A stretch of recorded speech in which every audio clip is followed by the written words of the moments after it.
आज हमारे साथ FBR टैक्सेस पे बात करने के लिए मौजूद हैं एहसान भाई और नुमान अली। सो आई इनवाइट देम कि हम इस पे थोड़ा सा FBR टैक्सेस पे थोड़ा सा बात करें। अब जो मेरे सामने कैलकुलेशन है इसमें 18,75,000 रुपया जो है वो पर मरला रेट है फेज 8 का भी और फेज 9 का भी। टोटल जो वैल्यू बनती है वो बनती है 3,75,00,000 रुपया। अब इतने का तो प्लॉट ही नहीं है फेज 9 में। हजार से सीधा 18,75,000 हुआ है। ये एक क्रॉस नेग्लिजेंस हो सकती है FBR की तरफ से।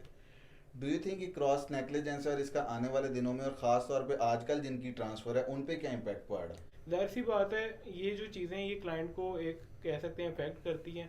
और 2,80,000 रुपये से जो इसकी ट्रांसफ़र है वो बढ़कर इस टाइम आप कह सकते हैं 5 लाख को भी क्रॉस कर गई। अस्सलाम वालेकुम व्यूअर्स, जायदाद.com.pk से सैयद वकास और व्यूअर्स आज हमारे साथ FBR टैक्सेस पे बात करने के लिए मौजूद हैं एहसान भाई और नुमान अली। इन दोनों का तल्लक स्टेट मास्टर से है। आपको पता है स्टेट मास्टर जो है वो DHA की एक बहुत ही प्रोग्रेसिव रियल एस्टेट कंपनी है। सो आई इनवाइट देम कि हम इस पे थोड़ा सा FBR टैक्सेस पे थोड़ा सा बात करें और आप लोगों को बताएं कि आज 2 दिनों से जो FBR ने मार्केट में क्योस किया हुआ है कि FBR टैक्सेस बढ़ गए हैं, इसकी DC या FBR रेट्स चेंज हो गए हैं, तो इसका आने वाले दिनों में ख़ास तौर पे DHA की ओवरऑल मार्केट पे क्या इम्पैक्ट होने वाला है। क्योंकि पिछले 1.5 साल से जब से कोरोना आया था आपने देखा होगा कि सिर्फ DHA ने एक बहुत बड़ा बबल बनाया था अपनी प्राइसेस के अंदर जो कि डबल से भी क्रॉस कर गई थी। सो सबसे पहले अगर इसका इम्पैक्ट किसी चीज़ पे होना है तो वो DHA की प्रॉपर्टी पे ही होना है बजाय के बाहर की प्रॉपर्टी पे। सो इसलिए हमने आज सिर्फ DHA से रिलेटेड इस पे बात करनी है कि FBR रेट्स रिवाइज हुए हैं तो वो DHA फेज 6, 9 प्रिज्म 7 में क्या इम्पैक्ट करेंगे। और इसलिए हम सबसे पहले बात शुरू करते हैं एहसान भाई से, क्योंकि DHA 9 प्रिज्म को बहुत अच्छी तरह से डील कर रहे हैं। इनकी अभी आपने DHA 9 प्रिज्म B ब्लॉक की भी वीडियो देखी होगी। एहसान भाई, पिछले दिनों ये जो भी 2-3 दिन पहले FBR ने सारा का सारा ये चक्कर रिवाइज कर दिया है, जी, इसका ओवरऑल टैक्स का क्या परसेंटेज इंक्रीज करेगी? वकास भी इसमें एक तो ये जो मेन प्रॉब्लम आई है, मतलब शायद ये मेरा सोच है कि ये मिस्टेक हुई होगी क्योंकि उन्होंने फेज 8 और 9 की जो है ना वो वैल्यू सेम कर दी है। फेज 8 और फेज फेज 9 की वैल्यू बिल्कुल सेम कर दी है। हालांकि इनके तो मौजे ही डिफरेंट मौजा लोकेशन डिफरेंस है डिफरेंट और थी। जी बिल्कुल, उसकी डेवलपमेंट 8 पोजेशन है, 9 नॉन पोजेशन है। अब जो मेरे सामने कैलकुलेशन है इसमें 18,75,000 रुपया जो है वो पर मरला रेट है फेज 8 का भी और फेज 9 का भी। अच्छा, तो वो टोटल जो वैल्यू बनती है वो बनती है 3,75,00,000 रुपया अच्छा। एक कनाल की। एक कनाल की एक ये कनाल FBR रेट है, DC रेट नहीं है। डीसी रेट नहीं है। अब इतने का तो प्लॉट ही नहीं है फेज 9 में। हम्म तो उसकी वजह ये है कि शायद मिस्टेक कर गया है, क्योंकि फेज 10 की इसने जो वैल्यू निकाली है ना वो 8,75,000 रुपया पर मरला निकाली है। फेज 10 की 8,75,000 और फेज 9 की 18,75,000, जी सीधा 1 मिलियन है। जी। तो अब उसमें जो फेज 10 की वैल्यू बन रही है वो 1,75,00,000 बन रही है पर कनाल। अब जो इससे पहले जो चल रहा था वो फेज 9 और 10 की वैल्यू सेम थी। जो भी हमारे ट्रांसफर एक्सपेंस थे वो 10 और 9 के सेम थे। हालांकि फेज 10 की एक कनाल की फाइल है और 9 का प्लॉट मिल जाता है, तो सेम था उसमें। अब इसमें मेरे ख्याल से जो ये 18,75,000 कर दिया ये शायद 8,75,000 हो। उम्मीद है कि ये कुछ दिनों तक या इसके कहीं इन बिटवीन कुछ, इसके हाँ। इन बिटवीन कुछ हो। अब देखें, इसकी वैल्यू थी 67 लाख रुपया FBR वैल्यू पहले एक कनाल की। अब 100% भी ये बढ़ाते तो 1,34,00,000 वैल्यू हो जाती ज़्यादा से ज़्यादा, अगर 100% भी बढ़ाते तो। अब शायद ये मिस्टेक हुई है। ये जो अभी सर्कुलर आया इसमें काफ़ी मेरे दोस्तों के साथ बात हुई है। वो अभी हमारे कुछ अहबाब जो हैं बड़े वो गए हुए हैं FBR के साथ, मीटिंग भी है उनकी। लेकिन अभी तो DHA के साथ रियल्टर थोड़े इलेक्शन में बिजी हैं। बस रियल्टर जो हैं अभी सारे मसरूफ हैं इलेक्शन में।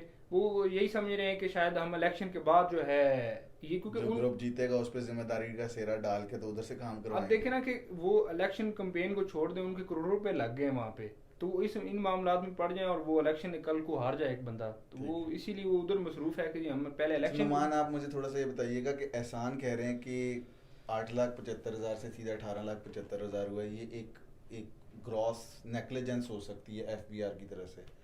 डू यू थिंक कि क्रॉस नेग्लिजेंस और इसका आने वाले दिनों में और ख़ास तौर पे आजकल जिनकी ट्रांसफ़र है उन पे क्या इम्पैक्ट पड़ रहा है? बेसिकली जब भी किसी चीज़ में हम इजाफा करते हैं टैक्सेस को, अगर टैक्सेस के मद में अगर हम बात करते हैं तो उसका मार्केट पे दो तरह के इफेक्ट होते हैं कि एक नेगेटिव इफेक्ट होता है और एक पॉजिटिव इफेक्ट होता है। नेगेटिव इफेक्ट इस टर्म में अगर हम कहेंगे, जाहिर सी बात है जिन लोगों ने प्लॉट अभी परचेज किए हैं और जिनकी ट्रांसफर अभी प्रोसेस में है, जिनकी कल परसों जिनकी ट्रांसफर है, मंडे वाले दिन किसी की ट्रांसफर है, जाहिर सी डीएचए ने बेसिकली कुछ घंटों के लिए ट्रांसफर भी बंद कर दी थी। लेकिन अब जो है डीएचए ने अंडरटेकिंग एक इन्होंने किया है कि अंडरटेकिंग एक लेते हैं, फिर उसके बेहाव पे अंडरटेकिंग के बेहाव पे ये ट्रांसफर करते हैं। अभी भी डीएचए ने जो है अभी एज सच एफबीआर की तरफ से कोई नोटिस नहीं आया डीएचए को, लेकिन फिर भी डीएचए ने एक एहतियाती तदाबीर के तौर पे एक अंडरटेकिंग लेते हैं, उसके बाद जो है ट्रांसफर का प्रोसेस होता है। जाहिर सी बात है ये जो चीज़ें ये क्लाइंट को एक कह सकते हैं इफेक्ट करती हैं, और 2,80,000 रुपये से जो इसकी ट्रांसफ़र है वो बढ़कर इस टाइम आप कह सकते हैं 5 लाख को भी क्रॉस कर गई है, जो कि इवेंचुअली मार्केट में आप कह सकते हैं मार्केट को बड़ा इफेक्ट करेगी प्रिज्म की, और ओवरऑल डीएचए की जो प्राइसेस हैं और मार्केट है मेरे ख्याल से वो आप कमिंग मंथ में देख सकते हैं। अगर यही टैक्सेस रहे तो मार्केट काफ़ी नीचे आ जाएगी। कितनी नीचे आने का अंदेशा है आपको कि अगर यही टैक्सेस चलते हैं और 3,75,00,000 रुपए आप कह रहे हैं इसकी जी एफबीआर प्राइस है, तो इसका मतलब फाइलर तो 3,75,000 रुपए देगा बिल्कुल, और नॉन फाइलर 7,50,000 रुपए देगा, और इसके अलावा बाकी सारे टैक्सेस वैसे ही रहेंगे, ट्रांसफर फीसेज हैं, जो डीसी रेट है। ट्रांसफर फीसिस का मैं एक पॉइंट इसमें ऐड करता चलूँ, ट्रांसफर फीस भी डीएचए ने 1 लाख रुपए से बढ़ा के एक कनाल कैटेगरी की 1,50,000 कर दी है, उसमें भी 50% इंक्रीज कर उसमें भी इजाफा हो गया। बेसिकली ये सारी चीज़ें जब मिलके एक ऐसा पैकेज बनता है जो जेन्युइन क्लाइंट है, इन्वेस्टर है, उससे काफ़ी ज़्यादा इफेक्ट करता है। और जिन लोगों ने आज से 1 साल पहले प्लॉट लिए हैं उनका जो है एक आप कह सकते हैं मिक्स रद्द अमल सामने आ रहा है। कुछ लोग कह रहे हैं कि हमारे प्लॉट्स में 50 लाख रुपए ऐड हो गए तो हमें 10-15 लाख रुपए अगर मार्केट नीचे भी आ जाती है तो हमें इफेक्ट नहीं करता। लेकिन जिन लोगों ने अभी प्लॉट परचेज किए हैं उनके लिए इवेंचुअली कह सकते हैं एक बुरी खबर है।